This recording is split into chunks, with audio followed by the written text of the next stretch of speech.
अस्सलाम वालेकुम। वालेकुम अस्सलाम। ये क्या करते हो आप? मैं पढ़ाई करता हूँ। माशाल्लाह, कौन सी क्लास में हो? 6। 6 क्लास में। अहमद जी, आज आप आए हो लाहौर की शाहपुर कांझा मंडी के अंदर जानवर देखने के लिए। आपने तरह तरह के माशाल्लाह यहाँ पे जानवर देखे हैं, इनमें से आपको कौन सा पसंद आया?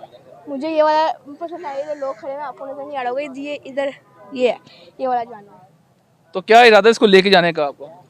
अभी थोड़ा लेना, अभी तो गर्मी बहुत है। गर्मी बहुत है ना, गर्मी से बककर लेने का ताल्लुक है। आप आए हैं, लेके जाए इसको। अभी क्यों लेना, बाद में लेंगे। तो अभी देखने के लिए आए हैं? अभी तो देखने के लिए आए, रेट पता करने के लिए आए हैं। तो क्या आपको रेट मिला इसका? अभी पता ही नहीं किया। इसका तो नहीं पूछा, और बहुत से जानवर का पूछा, इसका नहीं पूछा। चलो, आपने माशाल्लाह और भी जानवरों का पूछा है, क्या रेट मिला आपको जानवर? किसी का 480 है, किसी का 5.5 है, किसी का 2 है। दो लाख है या 2000 है? 2000 में तो अब किलो गोश्त आता है। तो फिर आप बताओ ना पूरा कि भाई ये मिल रहे हैं हमें 4 लाख का, 5 लाख का। ठीक है, चलो अल्लाह करे जी आपको मतलब आप साथ लेके जाएं, जो आपकी डिमांड है वो आप पूरी हो जाए।